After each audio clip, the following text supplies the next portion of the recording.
अब तो प्रदेश में ये ट्रेंड चलने लगा कि अगर आप लाठी मारना चाहते हैं तो आइए हमारे सर पर मारिए। तो अब जनता तो खैर समझ ही रही है कि उनसे गलती हो गई और उस गलती को आप लोगों ने अपनी ताकत बना ली। लेकिन मैंने आपके घर में भी मैडम जी को सुनवाया, आपके मित्रों को सुनवाया, लेकिन जिन्होंने आपको जन्म दिया और आपके कठिन समय में आप कैसे आज जो ये बात कर पा रहे हैं, आप बहुत शांत नेता के तौर पर जाने जाते हैं, लेकिन कई बड़ी जिम्मेदारी आपको मिली, तो कैसे मिली और कठिन समय में आपने कैसे अपने आप को मजबूत बनाए रखा?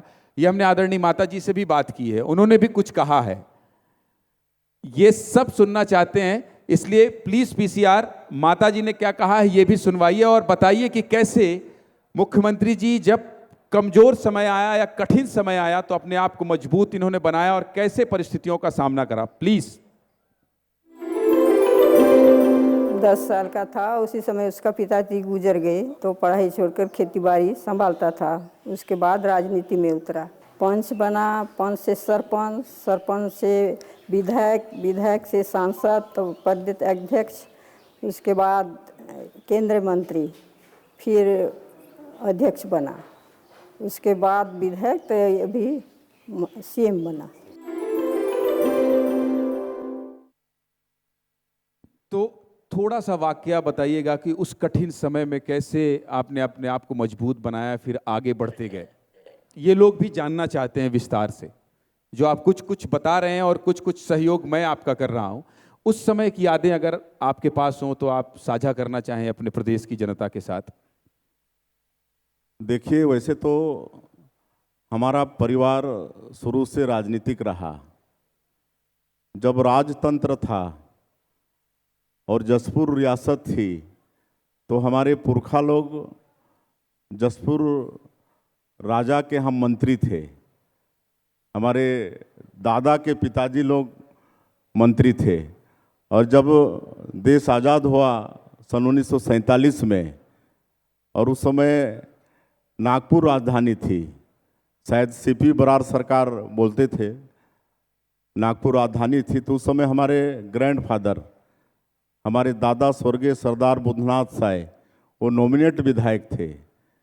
और एक जनरल सीट से हमारे वहाँ के राजा साहब स्वर्गीय विजय भूषण सिंह, वो नॉमिनेट हुए थे, दिलीप सिंह जूदेव जी के पिताजी। और जो आरक्षित सीट था उसमें से हमारे दादाजी स्वर्गीय सरदार बुद्धनाथ साई जी, वो नॉमिनेट हुए थे विधायक के रूप में। और उसके बाद लगातार कोई ना कोई हमारे परिवार से सांसद विधायक रहा। हमारे एक बड़े पिताजी स्वर्गीय केदारनाथ साय जी, वो भी जनसंघ से विधायक थे। हमारे एक और बड़े पिताजी, हमारे छोटे दादा के लड़के स्वर्गीय नरहरि साय, वो भी 3 या 4 बार जनसंघ से विधायक रहे। और सन 77 में जब जनता पार्टी की सरकार थी, मोरारजी भाई की जब सरकार थी, तो रायगढ़ से वो भी सांसद थे और केंद्र में राज्य मंत्री वो भी थे। और उसके बाद लगातार 90 से हम 2 बार विधायक, 4 बार सांसद, 3 बार प्रदेश अध्यक्ष का दायित्व, पिछले बार मोदी जी के सरकार में राज्य मंत्री का दायित्व, फिर हमारा एक भाई वो भी विधायक था, रोहित कुमार साय। तो देश की आज़ादी के बाद से हमको नहीं लगता कि कोई 5 साल छूटा होगा, लगातार कोई ना कोई हमारे परिवार का या तो विधायक रहा या सांसद रहा। तो ये राजनीति तो हमको विरासत में मिली है। और जब हम 10 साल के थे तो हमारे सर से पिताजी का साया उठ गया, तो उस समय हमको ये सपने में ही नहीं आया था कि हम कभी विधायक बनेंगे, सांसद बनेंगे, मुख्यमंत्री बनेंगे। मुख्यमंत्री की बात तो छोड़िए, हम विधायक का भी नहीं सोचे थे। लेकिन जब हम पढ़ाई लिखाई पूरी करके गांव में बैठे और पिताजी के निधन के बाद परिवार में हम ही बड़े भाई थे, हमसे पीछे 3 छोटे भाई थे, हमारी माताजी थी और हमारे बड़े पिताजी लोग सब अलग अलग गांव में रहते थे, सबका अलग अलग गांव, भंडार, खेती बाड़ी वहाँ अलग अलग। तो मुझे तो ये लगता था कि मैं बड़े भाई के नाते खेती बाड़ी करूँगा, खेती बाड़ी थोड़ी लंबी चौड़ी है, 2 गांव में हमारी ज़मीन है और छोटे भाइयों को पढ़ाऊंगा। लेकिन जब हम पढ़ाई पूरी करके और बहुत संघर्ष के साथ पढ़ाई किए और पढ़ाई पूरी करके जब गांव में आए तो उस समय पंचायत चुनाव चल रहा था। तो गांव वालों ने कहा कि अब आपको खेती बाड़ी तो करना ही है, तो आप पंच बन जाओ।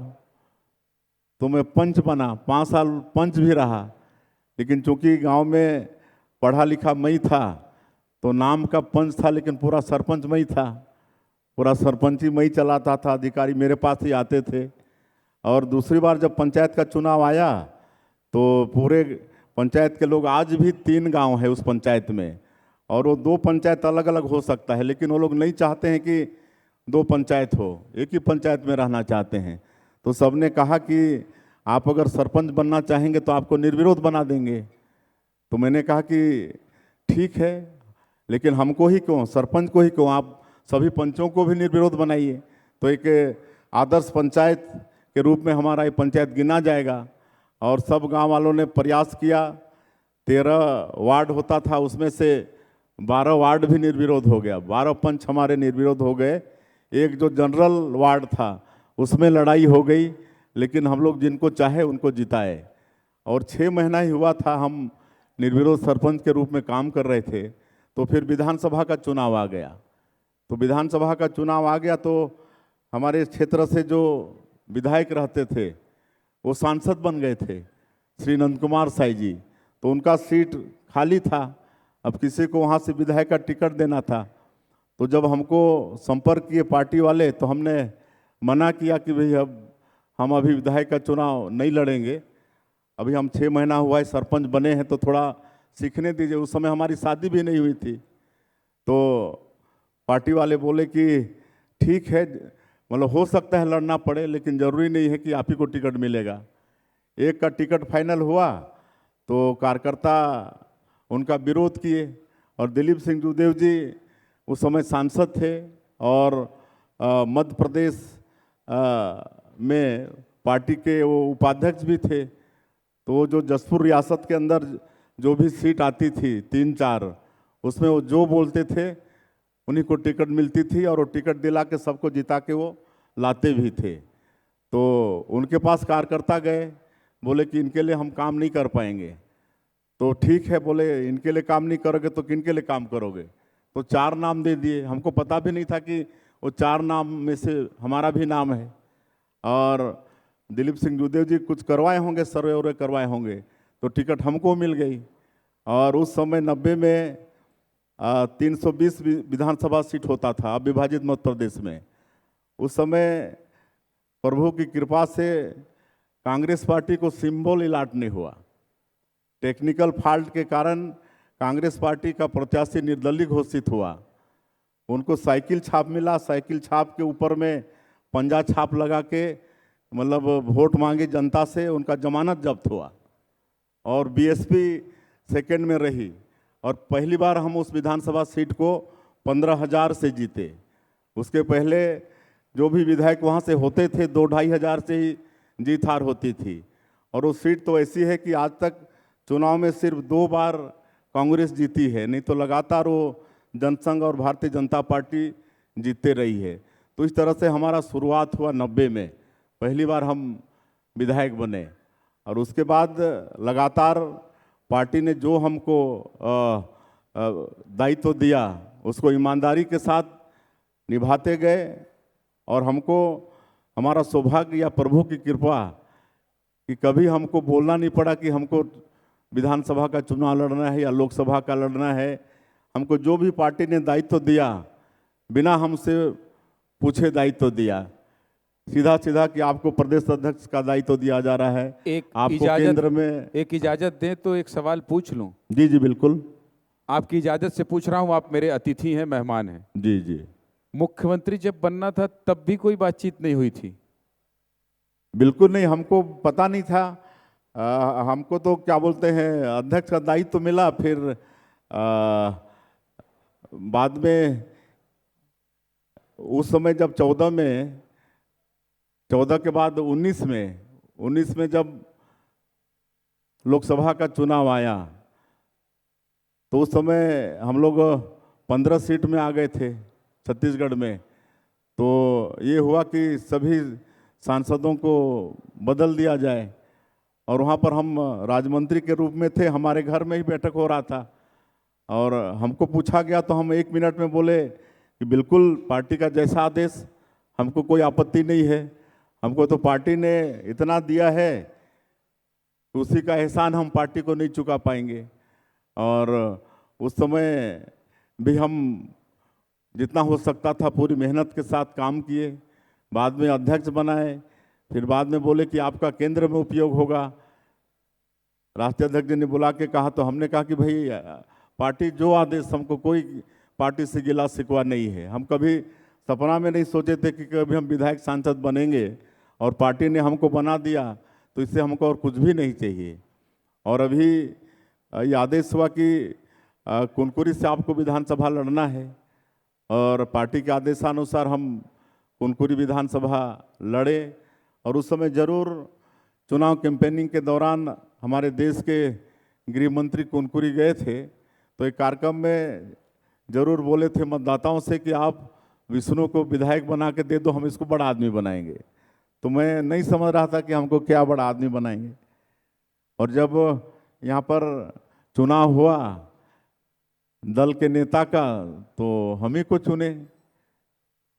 तो आपको ये अंदाजा था, मतलब जब उन्होंने कहा था गृह मंत्री जी ने कि विष्णुदेव साय नहीं, जी को, हमको बिल्कुल नहीं था कि हमको मुख्यमंत्री बना सकते हैं। बड़ा आदमी का मतलब हो सकता है मंत्री बना दें, कुछ बना दें, लेकिन मुख्यमंत्री बना देंगे ऐसा हमने कल्पना में भी नहीं सोचा था। ताली बजाइए भाई एक बार इतनी साफ गोई, इतनी सहजता के लिए। और यही वजह है कि जिस कुनकुरी विधानसभा सीट का आप जिक्र कर रहे हैं और जिस विधायक को आपने हराया है, वो भी कह रहे हैं कि ये मेरा सौभाग्य है कि विष्णुदेव साय जी यहाँ से जीत कर गए हैं। पीसीआर सुनाइए जरा, जिनको हरा कर आए हैं मुख्यमंत्री जी, वो विधायक क्या कह रहे हैं, सुनाइए जरा, सुनाइए। सबसे पहले तो मैं हमारे आदरणीय मुख्यमंत्री विष्णुदेव साय जी को बहुत बहुत बधाई देता हूं और जशपुर को भी बधाई कि जशपुर को एक मुख्यमंत्री मिले हैं। हमारे जिले से मुख्यमंत्री, मेरे विधानसभा से मुख्यमंत्री, तो सबसे बड़ा सौभाग्य तो मेरा है। और मतभेद भी होंगे, सारी चीज़ें होंगी तो, लेकिन जहाँ तक जशपुर की बात है, जशपुर के लोगों के लिए बात है, जशपुर के विकास की बात है, और बहुत सी उम्मीदें हमारे जशपुर ज़िले के लोगों ने एक सपना देखा हुआ है, एक उम्मीदें रखी हुई हैं। अब जब हमारे ज़िले से और मेरे विरोध में जीते हुए जो विधायक बने, उस समय जब वो विधायक बने, चुनाव जीते, तो बुरा तो ज़रूर लगा था क्योंकि जो सपने हम लोगों ने पाला था वो टूटा। लेकिन जब मुख्यमंत्री बने तो दिली मुझे खुशी हुई कि शायद मैं विधायक भी बनता तो वो काम नहीं कर पाता जो आज मुख्यमंत्री अगर वो हैं तो जो यहाँ के लिए वो कर सकते हैं। तो ये कोई निवेदन, आवेदन, कोई काम वाम मांगने आए, आपके पास नहीं आए अभी तक? नहीं, अभी तक तो नहीं आए हैं, लेकिन शुभकामनाएं दे रहे हैं आपको और बड़ा गर्व महसूस कर रहे हैं। अगर आएंगे तो मुझे लगता है कि इनकी मांग पूरी हो जाएगी। देखिए, धन्यवाद उनको कि हमारे लिए ऐसा सोचते हैं। और जरूर राजनीतिक प्रतिद्वंद्विता है लेकिन कोई आपसी दुश्मनी तो है नहीं। और आपको बता दूं कि ये भी राज परिवार से जुड़े हुए व्यक्ति हैं। इनके पुरखा लोग भी जसपुर राज परिवार में गोमास्ता थे। राजतंत्र में एक पद होता था गोमास्ता का, तो इनके पुरखे लोग भी राज परिवार में गोमास्ता थे। तो ले दे के सबका श्रद्धा वहाँ राज परिवार से तो जुड़ा ही रहता है ना।